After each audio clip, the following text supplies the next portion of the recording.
கையிலே வைத்திருந்த பெருமை மிக்க குடிகள் தான் தமிழ் குடிகள். கடலை ஆண்ட பரம்பரை என்று பெருமையோடு நம்மை சொல்லிக் கொள்ளக்கூடிய அந்த பரம்பரையை சார்ந்தவர்கள் தான் தமிழர்கள்.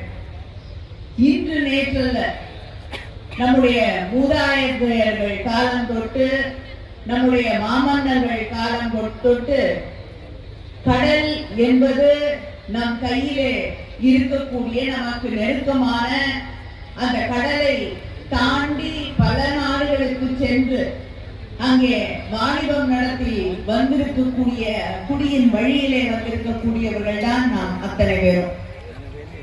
அந்த பெருமையோடு தான் இந்த மீனவர் தினத்தை நாம் கொண்டாடி கொண்டிருக்கிறோம். முதலமைச்சர் அண்ணன் தளபதி அவர்கள் மீனவர்களுக்காக அவர்கள் கோரிக்கைகளை எழுப்புவதற்கு முன்னாலேயே திட்டங்களை தீட்டி தந்து கொண்டிருக்கக்கூடிய ஒரு முதலமைச்சர் இருக்கிறார் என்றால் அது நம்முடைய முதலமைச்சர் அண்ணன் தளபதி அவர்கள் தான்.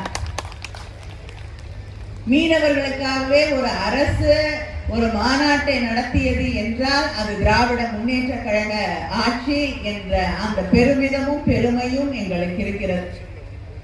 அவர் எத்தனையோ திட்டங்களை இங்கே பேசிய ஸ்டாலின் அவர்கள் சொன்னது போல, அதே நேரத்தில் அமைச்சர் அவர்கள் குறிப்பிட்டு சொன்னது போல அவர்கள் பட்டியலிட்டு இந்த பகுதியில் இருக்கக்கூடிய மீனவர்களுக்கெல்லாம் என்னென்ன திட்டங்களை முதலமைச்சர் அவர்கள் செய்திருக்கிறார்கள், கழக ஆட்சி செய்திருக்கிறது என்பதை எடுத்து சொன்னார்கள். முக்கியமாக இந்த பகுதியில் இருக்கக்கூடிய மீனவ சமூகத்தை சார்ந்த பிள்ளைகள் IAS IPS போன்ற அந்த படிப்புகளை எல்லாம் அவர்களும் பெற வேண்டும், அந்த பதவிகளுக்கெல்லாம் அவர்களும் வர வேண்டும் என்று நினைத்து அதற்கான திட்டங்களை தீட்டி அதற்கான முயற்சியை எடுத்திருக்கக்கூடிய ஒரே ஆட்சி திராவிட முன்னேற்ற கழக ஆட்சி என்ற அந்த பெருமிதம் பெருமை இந்த ஆட்சிக்கு உண்டு.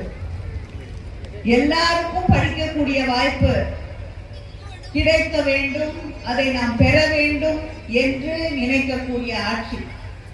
ஜாதி மதம் என்ற பெயரால் நம்மை பிரித்துக் கொண்டிருக்கக்கூடியவர்களை எதிர்த்து போராடி இங்கே இருக்கக்கூடிய மக்களுடைய சுயமரியாதையை, நம்முடைய பிள்ளைகளுடைய அடுத்த தலைமுறையுடைய பாதுகாப்பை உறுதி செய்யக்கூடிய ஒரு ஆட்சியாக இந்த ஆட்சி நடைபெற வேண்டும் என்று நினைப்பதுதான் திராவிட மாடல் ஆட்சி.